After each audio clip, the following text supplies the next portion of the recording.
Overbridge के लिए इतना लड़े हम कि लोग ओवरब्रिज मेरे नाम में जुड़े। हर तरह से बिहार भ्रष्टाचार में लिप्त है। यहाँ हर तरफ अफसरशाही है। लोग छोटा से छोटा काम कराने में 200, 400, 500, 1000 रुपया घूस लगा रहा है। भ्रष्टाचार चरम पर है और प्रशांत किशोर जी इन्हीं सब चीजों को खत्म करने हैं। एक ओवरब्रिज बनाने के लिए आमरण अनशन करना पड़ा। एक ओवरब्रिज बनाने के लिए 40 वर्ष से सहरसा की जनता आवाज उठाते रहा है। 40 वर्ष उस ओवरब्रिज का लालच देकर 2 बार वहाँ के सांसद बने हैं शरद यादव जी।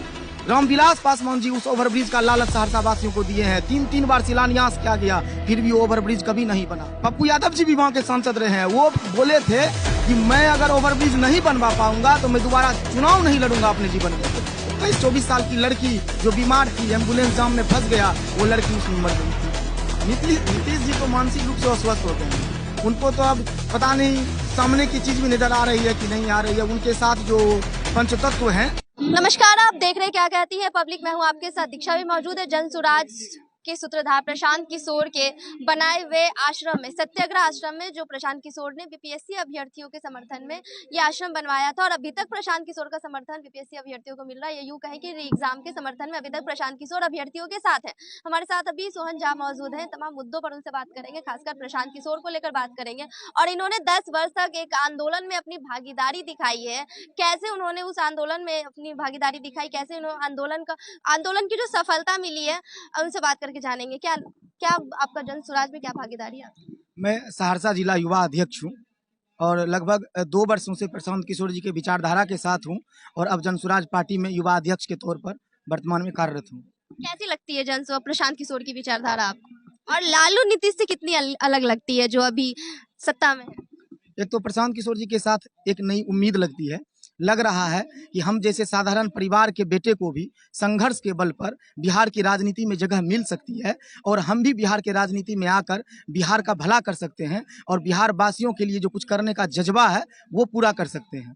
और जहाँ तक बात रही बिहार के अन्य पार्टियों का और जनसुराज के राजनीतिक का, तो बिहार की जो अन्य पार्टी है वो कहीं ना कहीं बिहार को जाति में बांट कर रख दिया है। बिहार को विकास के पथ पर नहीं ले जा रही है। नीतीश कुमार जी मानसिक रूप से अस्वस्थ लग रहे हैं। उनका रवैया ठीक नहीं है। बिहार में शिक्षा व्यवस्था ध्वस्त है, बिहार में स्वास्थ्य व्यवस्था ध्वस्त है। हर तरह से बिहार भ्रष्टाचार में लिप्त है। यहाँ हर तरफ अफसरशाही है। लोग छोटा से छोटा काम कराने में 200, 400, 500, 1000 रुपया घूस लगा रहा है। भ्रष्टाचार चरम पर है और प्रशांत किशोर जी इन्हीं सब चीज़ों को खत्म करने आए हैं। वो चाहते हैं कि बिहार का जो युवा है, जो 10 से 12 हजार की नौकरी के लिए दर दर का ठोकरे खा रहा है, अन्य राज्यों में जाकर भटक रहा है, उसे यही रोजगार मिले। यहाँ गरीब के बच्चों को बेहतर विश्व स्तरीय शिक्षा मिले, बेहतर स्वास्थ्य व्यवस्था मिले। तो हर तरह से प्रशांत किशोर जी का सोच और जनसुराज पार्टी का विचारधारा अन्य पार्टियों से बिल्कुल अलग दिख रही है। कह सकते हैं कि बिहार की जनता के पास इस बार लालू जी और नीतीश जी को छोड़कर एक नया विकल्प सामने है जो जनता चुन सकती है इस बार। बिल्कुल, जनता हर तरह से त्राहिमाम है और जन चुनाव का इंतजार कर रही है और जनसुराज के विचारधारा के साथ जुड़ते जा रही है। और आने वाले 2025 में जनता अपना जनसुराज को मत देकर इस चीज़ को साबित कर देगी कि जनता अब जातिवाद नहीं चाहती है, जनता भ्रष्टाचार से तंग है और जनसुराज की सरकार लाएगी। सोहन जी, आपके संघर्ष की कहानी थोड़ा जानना चाहूंगी। किस तरह से आपने सहरसा से लेके पटना में एक आंदोलन किया था सिर्फ एक ओवरब्रिज बनवाने के लिए, तो शुरू से लेके जरा वो संघर्ष बताइए और वो जो आंदोलन की कहानी है बताइए कि किस तरह आपने उसमें अपनी भागीदारी दी। हम लोग आज से लगभग 10 वर्ष पूर्व सामाजिक काम बचपन से ही अच्छा लगता था मुझे। तो उस समय हम देख रहे थे कि हमारे शहर में एक शहर के बीचों बीच रेलवे लाइन है, बंगाली बाजार ढाला संपार संख्या 31। तो उस रेलवे लाइन के दोनों भाग शहर है, आधी आबादी पूरब और आधी आबादी पश्चिम। सरकारी जितने भी कार्यालय हैं वो रेलवे ढाला के पश्चिम तरफ है। तो हम लोग जब भी जाते थे, हमारे मित्र सर्किल होते थे, जब भी जाते थे उस जाम में फंस जाते थे। फिर हम लोग पेपर में पढ़ते थे कि आज उस जाम में एक एम्बुलेंस फंस गई, उसमें एक इमरजेंसी पेशेंट था, उसकी मौत हो गई। कभी पढ़ते थे पेपर में कि विद्यार्थी परीक्षा देने जा रहा है और उस जाम में फंसकर समय पे नहीं पूछ पाया, परीक्षा छूट गया। तो हम लोग एक संगठन का निर्माण किए, कोसी युवा संगठन, जिसका हम संस्थापक अध्यक्ष थे। अकेले आपके जहन में ये बात आई कि इस तरह का संगठन की स्थापना की जानी चाहिए? जी, ये मेरे ज़हन में आई, तो हमने अपने साथियों से बात किया और हम एक संगठन का निर्माण किए, कोसी युवा संगठन, और उसका हम संस्थापक अध्यक्ष बने और हम गाँव-गाँव में घूमकर लोगों को बताए। तो लोगों ने जताया कि हाँ, ये बहुत बड़ी समस्या है और लाखों की तादाद में लोग इस समस्या के बारे में बताए।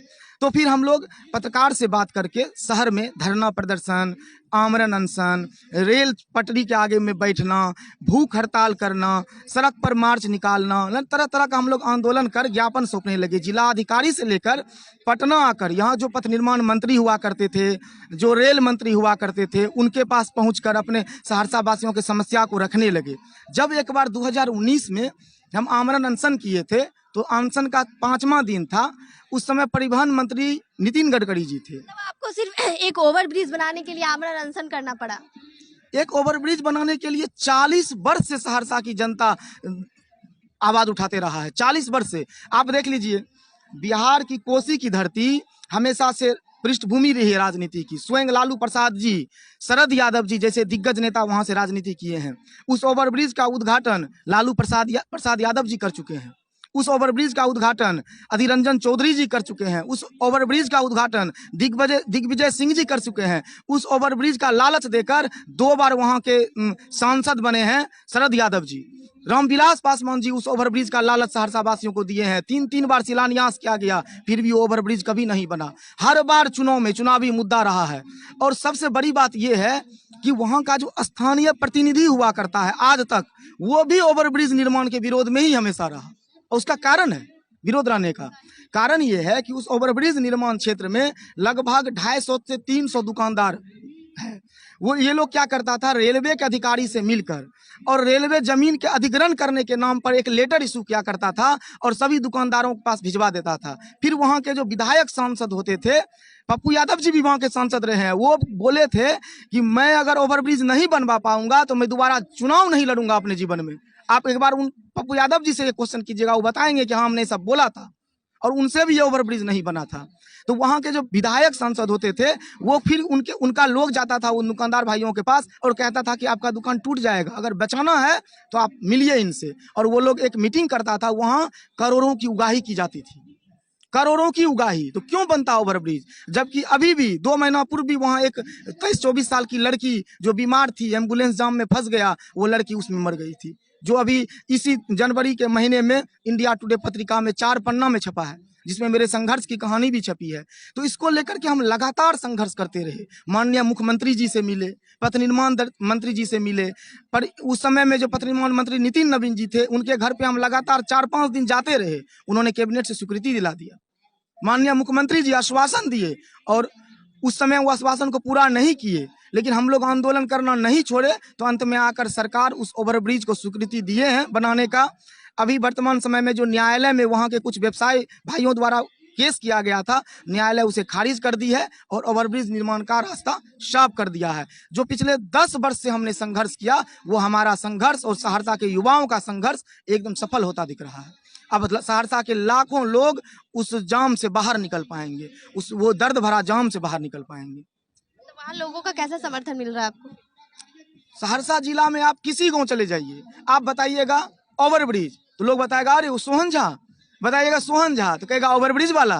मैंने ओवरब्रिज के लिए इतना लड़े हम कि लोग ओवरब्रिज मेरे नाम में जोड़ दिया। और नीतीश जी अभी प्रगति यात्रा कर रहे हैं जगह जगह जाकर, तो ये पुल और ये ओवरब्रिज उनकी नजर में ये नहीं आया? नीतीश जी तो 17 साल से मुख्यमंत्री थे। ये सारी समस्याएं मतलब उनको अभी नजर नहीं आ रही है? नीतीश जी तो मानसिक रूप से अस्वस्थ हो गए हैं। उनको तो अब पता नहीं सामने की चीज भी नजर आ रही है कि नहीं आ रही है। उनके साथ जो पंचतत्व हैं, जो चारों बगल घूम रहे हैं, सड़क के विकास की बात करें तो नीतीश जी का नाम अभी काफी आगे आता है। जी ये हम भी नहीं मानते। हमारे सूत्रधार प्रशांत किशोर जी भी कहते हैं कि जो पहला पंचवर्षीय काम था उनका उन्होंने किया, उसी में उन्होंने सड़क पुल ये सब का काम किया, लेकिन अब वो कुछ नहीं कर पा रहे हैं। अब बीजेपी जो है ना, वो उन्हें घेर लिया है चारों तरफ से। उनको कभी कुर्सी खतरा में नजर आते रहता है, इसीलिए कभी बीजेपी का साथ छोड़ के आरजेडी के साथ चले जाते हैं, कभी आरजेडी के साथ फिर कुर्सी में खतरा में नजर आने लगता है तो बीजेपी के साथ चले जाते हैं।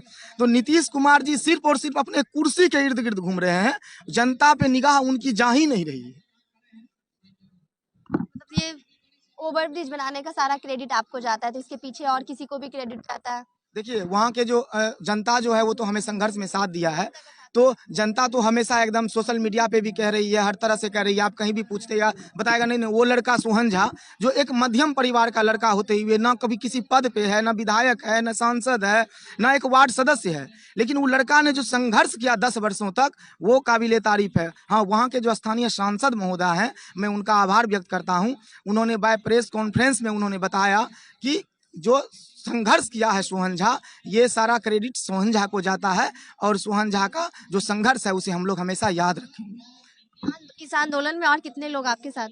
इस आंदोलन में हजारों लोग थे। जब हमने रेल के आगे में सोने का निर्णय लिया था, वो ठंडा का महीना था, जिले के हर गांव से युवा निकल कर आया था। लगभग हम मानते हैं कि हजारों से अधिक तादाद में युवा थे, क्योंकि उतनी हमें गिरफ्तार कर लिया गया था। जब हमें थाना ले जाया गया था, रेलवे थाना, तो पूरे स्टेशन को घेर लिया गया था। वो आज भी आप देख सकते हैं, कई न्यूज चैनल पे चलाया गया था।